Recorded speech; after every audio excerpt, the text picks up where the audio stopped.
Debbie Wasserman Schultz. Hey, folks. The person who has perfected the ramen noodle haircut. Okay, that was mean. Yeah, but whatever. So Debbie Wasserman Schultz says that she would never allow a pro-Palestinian speaker if she was DNC chair. Oh, look at that, folks. Don't you feel the joy? Hold on. Look at that. The Democratic Party. The party that cares about the social issues. The party that cares. Don't you feel it? It's the joy. It's coming. Woo!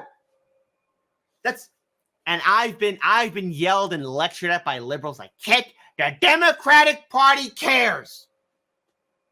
They care about social issues. They embrace everybody, but your show is so divisive and mean. You shouldn't be hosting a show. You shouldn't have a TV show. You shouldn't be on YouTube, Rumble, Rockfin, Odyssey, and Kick. You're a grifter. You need to shut up. But hey, hold on. I just made a statement. Debbie Wasserman Schultz says she would not allow a pro-Palestinian speaker if she was DNC chair. Well, that's a bold statement there, Kit. How you going to hit that home run homer? Well, that's why we got a good friend of the show, Case Study QB. That's right. That's right, Melanita. Kit broke America. And you know something? Direct eye contact. I do it again. So here, hey, Case Study. Take it away, my friend. I don't know how he sits through corporate media. You know, I could say this with pride. Sometimes there are people stronger than me. Case Study QB, he's one of those people. He's one of those people stronger than me. Debbie with the ramen noodle haircut. Take it away. Said today that the DNC missed an opportunity by not featuring a Palestinian American or a member of the uncommitted movement to speak. As the former head of the DNC, what would you have done? I would have done exactly what the head of the DNC, Jamie Harrison, and the Harris campaign did, which is make sure that there was a breadth and diversity of speakers. Diversity. Oh, they're going to be diverse so long as they follow orders. Well, yes. Hello, diverse person number 4571. You must read the script. Read the script thoroughly. Do not deviate. Okay, can I put in this issue? You do not seem to understand that you must follow orders. I'm just saying. Head of the DNC, Jamie Harrison, and the Harris campaign did, which is make sure that there was a breadth and diversity of speakers that not only included voices on behalf of Israel and her safety and security in bringing the hostages home, but also the very strong message that came from the Polands who talked about the importance of making sure that not only the hostages are home, but that no one benefits from the suffering. There is no winner in a suffering competition.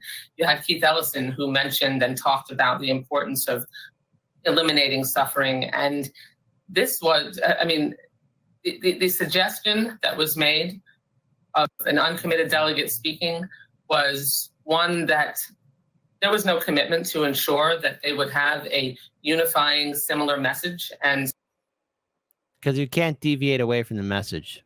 Because nothing's more funny than having Bernie Sanders, the nutless wonder, speak about billionaires, and then having Illinois governor and billionaire J.B. Pritzker speaking right after him. But hey, no diverse opinions. What?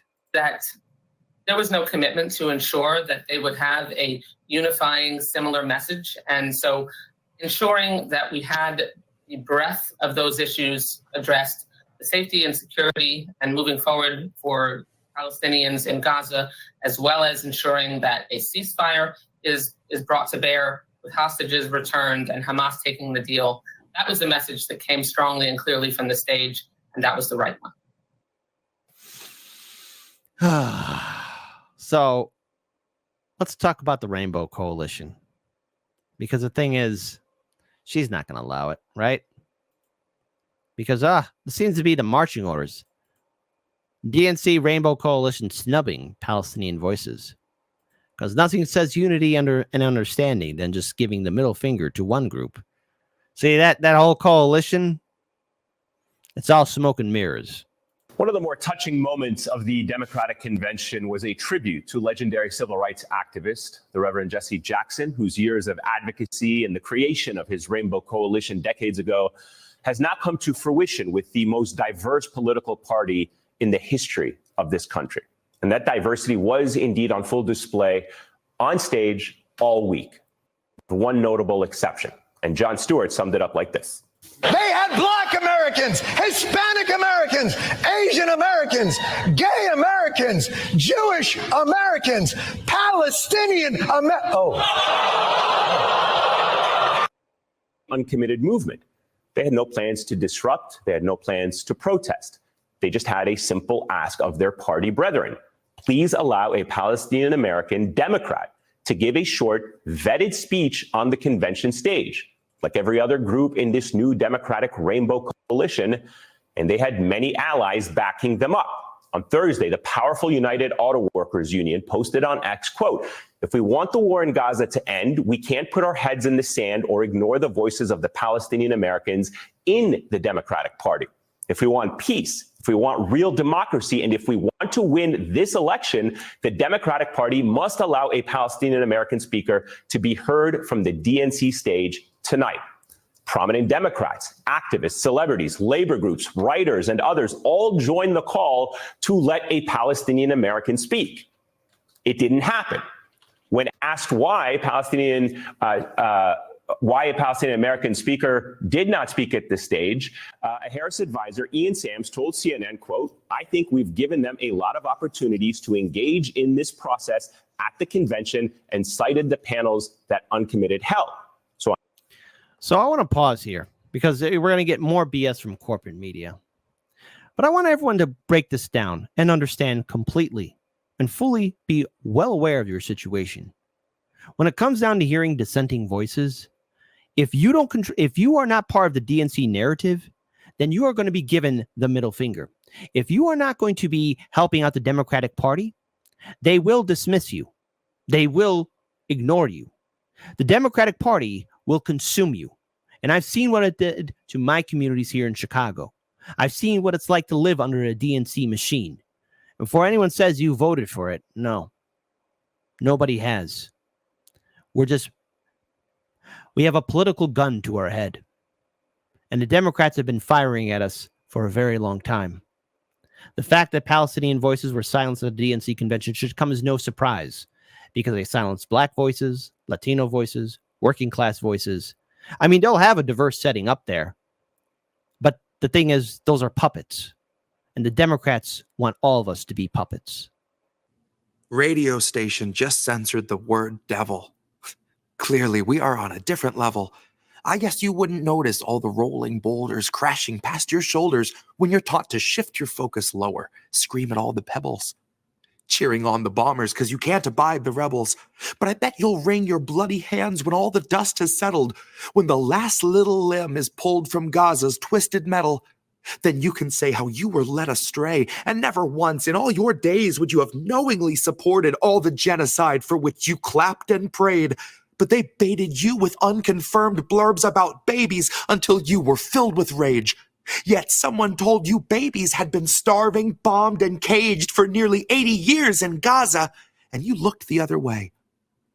So regret, but make it fashion. Go and pluck that final petal off a hyacinth on Instagram for every kid they kettled.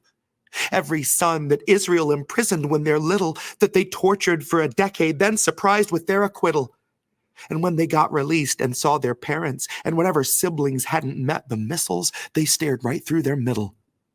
Their eyes don't seem to focus, and their words are all but dribble, like they're pondering the darkest riddle. That is, how many false flags does it take to make humanity inhuman and uncivil, distorted by the revel? The crooked slant where Israel contorts into America, Biden bathing Bibi in a bloodbath in the bevel. I opened up my feed, and I saw children disassembled. Turned some music on and heard the station censor devil. Imagine thinking Doja Cat's a threat to moral fabric in the single largest terror cell that ever felled a temple, that ever sparked a cleansing, that ever burned a market, that ever raped with bayonets or carpet-bombed apartments, that ever turned your water off and left you in the darkness, left you doing surgery on children while they're conscious. You sing the devil's praises every time you sing our anthem. You sing a hymn to him that watched us birth a million phantoms. You'll proudly wave his flag, and yet you will not name the devil? Well, clearly, we are on a different level. I can give you names, shit, I'll give you several. They say the devil wears a different face for every general, like a composite of the char he brought to fields of emerald, and the wail of every childhood we made ephemeral. So who else has left the stain of blood on everything they touch? Who else can starve civilians and they don't so much as blush? Who else has paid for Gaza being flattened into dust? If there's ever been a devil on this earth, then it is us. That's U.S.